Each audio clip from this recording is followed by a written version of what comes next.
வரும் ஏப்ரல் 1 முதல் இந்தியாவில் புதிய வங்கி விதிகள் நடைமுறைக்கு வர உள்ளன. குறிப்பாக UPI, ATM இல் பணம் எடுத்தல், சேமிப்பு கணக்கு விதிகள், கிரெடிட் கார்டு நன்மைகள் போன்ற பலவற்றில் மாற்றங்கள் கொண்டு வரப்பட உள்ளது. வாடிக்கையாளர்கள் இந்த மாற்றங்களை தெரிந்து கொள்வது மிகவும் அவசியம். இப்போது இது குறித்த தகவல்களை சற்று விரிவாக பார்க்கலாம். Welcome to zero gravity.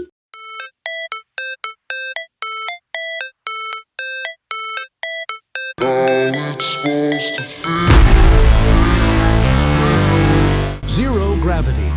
Science and Technology Edutainment. Google Pay, PhonePe, Paytm போன்ற UPI செயலிகளை பயன்படுத்தும் மக்களுக்கு ஏப்ரல் 1ஆம் தேதி முதல் புதிய விதிமுறைகள் வருகின்றன. அதன்படி UPI செயலிகளுடன் இணைக்கப்பட்ட மொபைல் நம்பர் குறிப்பிட்ட காலத்திற்கு செயல்பாட்டில் இல்லை என்றால் அவை வங்கி கணக்கில் இருந்து அகற்றப்படும் என்று இந்திய தேசிய கொடுப்பனவு கழகம் தெரிவித்துள்ளது.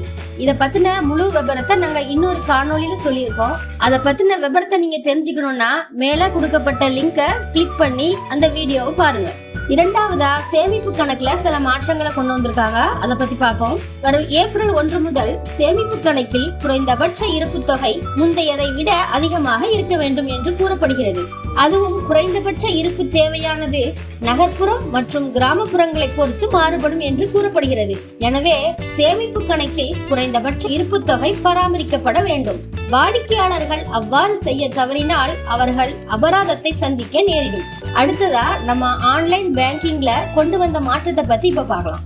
பல முன்னணி வங்கிகள் தங்கள் ஆன்லைன் சேவைகளை அதிகரித்து வருகின்றன. அதுவும் பல வங்கிகள் தங்களின் வாடிக்கையாளர்களின் கேள்விகளுக்கு பதிலளிக்க AI சாட் போர்டுகளை பயன்படுத்துகின்றன.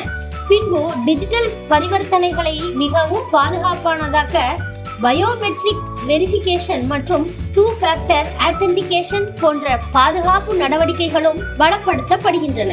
அடுத்ததா, கிரெடிட் கார்டுல கொண்டு வந்த மாற்றத்தை பத்தி பார்க்கலாம். SBI, IFC பேங்க் போன்ற முக்கிய வங்கிகள் தங்களின் கோ-பிராண்டட் விஸ்டாரா கிரெடிட் கார்டுகளின் பலன்களை மாற்றுகின்றன. குறிப்பாக டிக்கெட் வவுச்சர்கள், ரினிவல் பலன்கள் மற்றும் மைல்ஸ்டோன் ரிவார்ட் போன்ற பலன்கள் நிறுத்தப்படும் என்று தெரிவிக்கப்பட்டுள்ளது. மேலும் ஆக்சிஸ் வங்கியும் ஏப்ரல் 18 முதல் இதே போன்ற மாற்றங்களை செயல்படுத்தும். இதனால் அந்த வங்கியின் விஸ்டாரா கிரெடிட் கார்டு வைத்திருப்பவர்களை இது அதிகமாக பாதிக்கும்.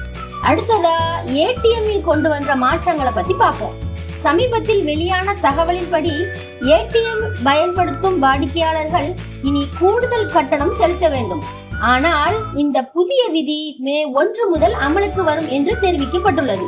அதன்படி மே 1 முதல் வாடிக்கையாளர்கள் இலவச வரம்பை தாண்டி ஒவ்வொரு நிதி பரிவர்த்தனைக்கும் கூடுதலாக ரூபாய் 2 செலுத்த வேண்டி இருக்கும். பின்பு இருப்பு விசாரணைகள் போன்ற நிதி அல்லாத பரிவர்த்தனைகளுக்கு கட்டணம் 1 ரூபாய் அதிகரிக்கும். எனவே இனிமேல் ATM இல் இருந்து பணம் எடுப்பதற்கு ஒரு பரிவர்த்தனைக்கு 19 ரூபாய் செலவாகும். இதற்கு முன்னர் 17 ரூபாயாக இருந்தது. அதேபோல் நிதி அல்லாத பரிவர்த்தனைகள், அதாவது இருப்பு விசாரணை, மினி ஸ்டேட்மெண்ட் போன்றவை சரிபார்க்க ஒரு பரிவர்த்தனைக்கு 7 ரூபாய் செலவாகும். இதற்கு முன்னர் 6 ரூபாயாக இருந்தது. இந்த மாற்றங்கள் அமலுக்கு வந்தால் என்னென்ன விளைவுகள் ஏற்படும்ன்றத எங்க கமெண்ட் செக்ஷன்ல பதிவு பண்ணுங்க. இது ரொம்ப முக்கியமான வீடியோ, அதனால உங்க ஃப்ரெண்ட்ஸ் அண்ட் ரிலேட்டிவ்ஸ்க்கும் இதை ஷேர் பண்ணுங்க. தேங்க்ஸ் ஃபார் வாட்சிங்.